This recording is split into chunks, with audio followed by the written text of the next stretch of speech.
Hi, this is Mary Beth Hartleb, the CEO of Prism HR Consulting.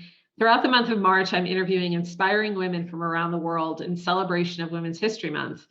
The theme this year is providing healing and promoting hope, and it's certainly a recognition of the frontline workers during the pandemic, but it's also recognizing thousands of ways that women of all cultures have provided healing and hope throughout history. Today, I'm pleased to introduce you to Lisa Riggleman. Lisa has worked in a variety of positions ranging from university instructor to nonprofit guest experience director to her current role as director of volunteer and community engagement for the Mob Museum. She has been fortunate to travel around the United States working with Native American tribes, providing organizational development and consultation. And so I want to welcome you, Lisa. Thank you for taking some time out of your schedule for us today. Thank you, Mary Beth. Great. So we know what you currently do, but tell us more. I mean, how did you get to your current position and what is your background in education? Right. So that's a huge question, right? That Right. takes many different routes. I love what you're saying about healing and hope. And I love that as women, we do that together. Mm-hmm. I most recently had the privilege of working with a vice president who is just amazing. She's younger than me. She's someone that I know will continue to carry on the solidarity, the equity, the advancement for women as she stood solidly behind me. And it made me feel very grateful, and it made me feel that our future is in very good hands, as with you, Mary Beth. You're always someone. Yes, you really are. And that's how I describe you to people, that you're obviously a professional, very well educated, but most of all, you have solidarity with other women. And that's what we need. And I think when you talk about my career and my background, my profession, it's really been a journey. When I was younger, I didn't quite see it as a journey. I thought, wow, this isn't what I set out to do. But as I've had time to reflect, and I'm not going anywhere, I'm continuing on my professional path, I've realized that it is a journey. And you mentioned, for example, that I've had the wonderful, amazing opportunity to travel around the United States, to Alaska as well, working with Native American tribes. It's been one of the most gratifying things in my profession and my personal life. What I have learned from the tribes, their culture, their desire, their languages, their enterprises, has grown me so much. Wonderful. And gee, if someone would have said to me that I would have been doing that, and I am still doing that, I would actually even volunteer to do that, but don't tell them, right? Because it is so wonderful. But that I would be at the Mob Museum in Las Vegas, I would have said, "What are you talking about? What are you talking about?" I remember when our historic building was being renovated for the Mob Museum's opening. I would drive by it as I was taking my kids to school. They went to school downtown.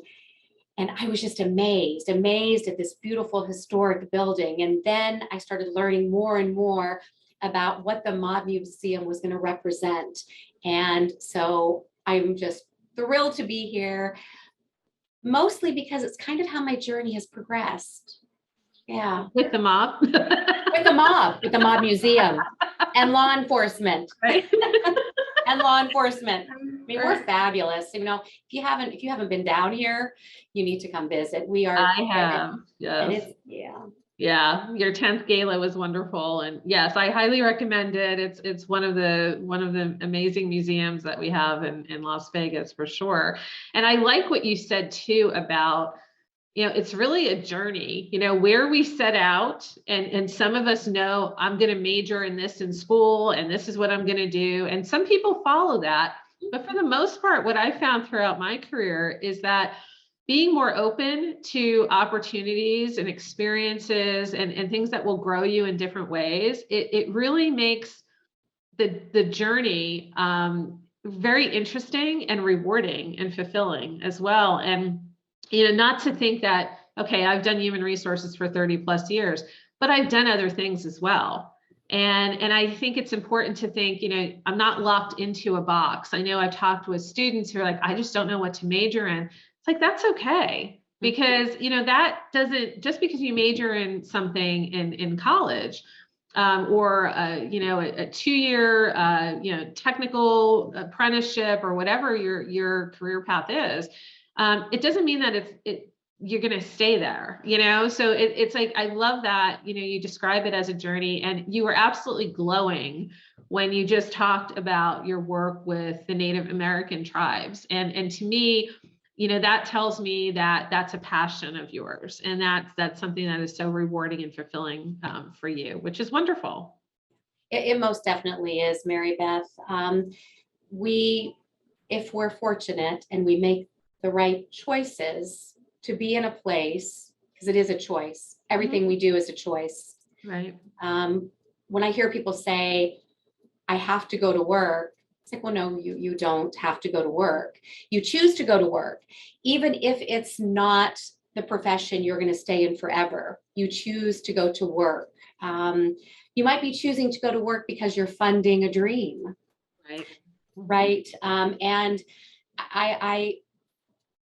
I fully believe that it's what you give, but what you also receive. It has to be reciprocal. And my work with Native Americans I have received so much more than I've ever given. So yes, yeah. And I think passion. you were open to that opportunity, right? And I think I like that too, that it's a choice, because I think that's more freeing. People don't feel that, oh, I have to do this.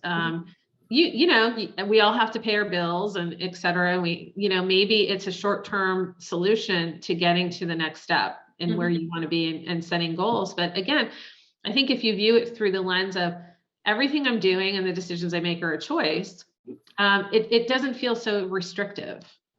Absolutely. Yeah. So I think that's a good way to phrase that and to really think about life, right? And in general. Yeah, absolutely. And you put yourself, I'm sorry, as I'm thinking about that as well, because I think everything we do, our success is based on the relationships we build. I don't care what profession it's in. If it's law enforcement, if it's in nonprofits, of course, human resources, whatever profession, it's about how our relationships evolve. And sometimes when you put yourself on a path that maybe you're not sure of, you meet people that will have a profound effect on you, or you have a profound effect on them. Very true. Very true. Well said. And so you told us a little bit about the Mob Museum. Is there anything else you'd like to elaborate on as far as where you're currently working? Oh, well, I've just recently been promoted into the role of the volunteer and community engagement, which is a perfect, thank you, perfect role for me, because as I said, I love people, and it really is about building relationships. And I believe in the Mob Museum's mission, and it is representing the history of organized crime and law enforcement, and that impact in our home, Las Vegas. This is a part of our history. So the opportunity to be able to go out into the community and share our mission, share our passion, and provide the opportunity of others to come here to volunteer, to be a part of this mission is huge. So I'll tell you a little secret that I don't know if you know. So you kind of read my bio a bit, but I'd had my own organizational development company for many, many years. So 5 years ago, I came here as an educator, worked at the Mob Museum as an educator, just because it was fun. Right. It was fun. I worked like 10 hours a week, and I adored it. Learning the history, sharing that with our guests, welcoming visitors to Las Vegas. I adored it. And then I had to step down from that position because of personal reasons. But I've always kind of been making my way back to the Mob Museum. And so thrilled to be here. Very nice. Right. Absolutely. And so, this is such a great success story, and I love what you do for the community. To what do you owe your success? I think it's what we've been saying, being open to new possibilities, being open to different ways of doing things, open to new relationships that maybe you wouldn't put yourself in. It's just kind of enjoying that journey and going with the flow. And I don't know if that sounds cliche-ish, but I recently met someone that I respect, and he said to me, "You're like a Swiss Army knife. Like I like you have all these different skills." And that may just be because I like change. I do like change. I kind of am one that adapts very well in a crisis. It's when I come to life is in a crisis. So I think just being open, but not just open, but taking what has been presented to you and being joyful about it. That doesn't mean that if you're not fulfilled, that you shouldn't make a change. But while you are where you are, take that moment and live it. Excellent. I love that analogy. He is right on. That's fantastic. So, continuing the theme, this was a passion project of mine. And one of the things that came out of this for me, a lot of things came out of this for me, which I didn't expect, right? Talking about being open to experiences, was, how similar all of us are in many ways as women. Same struggles, same insecurities, sometimes passions, etc. But, also just how fortunate I am to have such a wonderful tribe of women, surrounding me and supporting me, and me being able to support them. And so, the women's history theme this year is, providing healing, promoting hope. And I'm curious, Lisa, how does that theme resonate for you, both in your personal and professional life? Providing healing and providing hope. I'm going to go back again to my experiences with Native American women. There has been more abuse among Native American women, probably than any other culture. I did not know that. And when you share experiences, when you provide education, when you provide ideas of opportunities to women, but if we're talking about in this area of Native American women, it provides hope. It provides a way of potentially getting out of a situation that they may be in. How do I, a question I hear is, I don't have a high school degree. How do I get a high school education? How do I then move on to college? What possibilities could there be for me, whether it's within the tribe or leaving the reservation land that they may be on, out of that community, which is very frightening.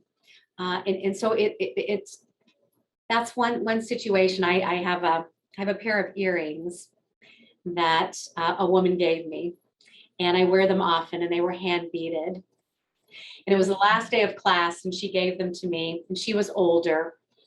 And she said to me, she put them in my hands, and she said, "I want you to wear these. And when you wear these, you remember that an old Navajo woman made these for you and what you gave to me." Oh, that's beautiful. That's so touching. It's a beautiful story, Lisa. Thank you for sharing that with us. And thank you for your dedication to that community. That was something that I was not aware of. So thank you for letting us know that.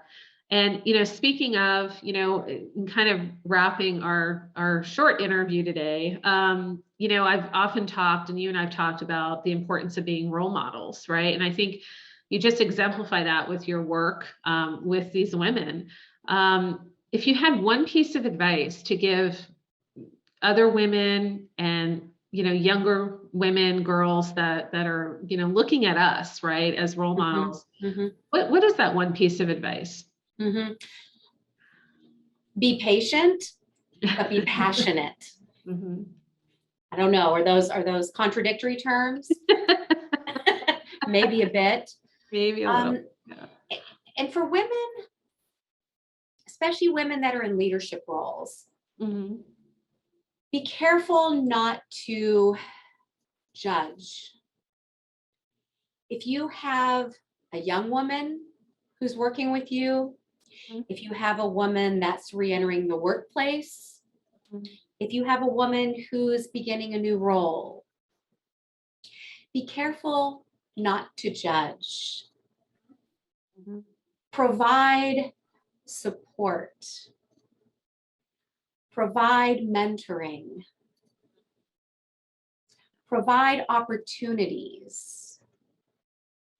I think sometimes, because we still do have a ways to go in equity for women. So sometimes I still see a lot of competition among females.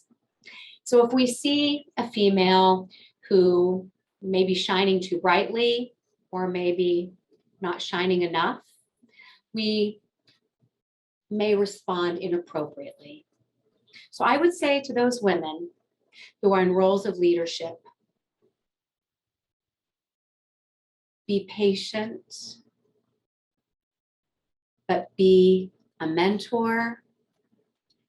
Be careful not to judge, and provide opportunities, because you never know what someone's been through, and you never really know someone's potential until you see them in a different light. Very true. Very true. So on that note, Lisa, it's been great catching up with you, and thank you again for offering to participate in this project. I greatly appreciate it, and I'm so glad that we are friends and colleagues as well. Thank you. I am too. Thank you, Mary Beth. Thank you for doing this, and thank you for being a powerful, strong woman. I appreciate you. I appreciate you too. Thank you.